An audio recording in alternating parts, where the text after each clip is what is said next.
My pastor and friend for many years, Scotty Smith, has a great phrase that unfortunately defines me pretty well. He describes himself as someone who suffers from the paralysis of analysis.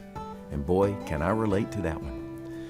While there is certainly much wisdom in looking before you leap, as they say, I can be very guilty of overthinking and over-pondering just about everything, wanting to make sure I look from every possible angle at the situation before making a move.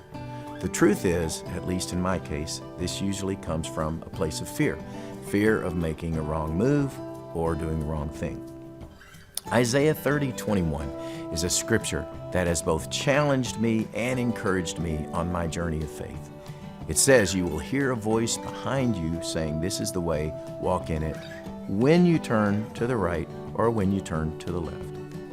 The part of that verse that especially jumps out at me are the words, "when you turn to the right or the left." The voice tells us which way to go when we turn to the right or the left. There is movement implied. As you move, the voice will direct you. Recently, I made a trip to my wife's hometown of Springfield, Ohio. We had to travel several places that she was familiar with, but I had never been to. And since I was driving, I had to let her direct me, telling me when to turn and which direction to go. She couldn't give me all the information at once because I couldn't process it or remember it, and we couldn't go anywhere until I began moving. If I had it my way, I would have all the information ahead of time, but I believe God is after a relationship with us. He wants our dependence on Him because He wants us to know Him and experience His presence in our lives. The journey of faith requires that we begin making the journey and trust in God to direct us as we go.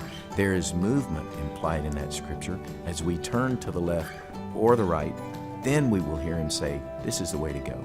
And there's definitely faith implied in this scripture.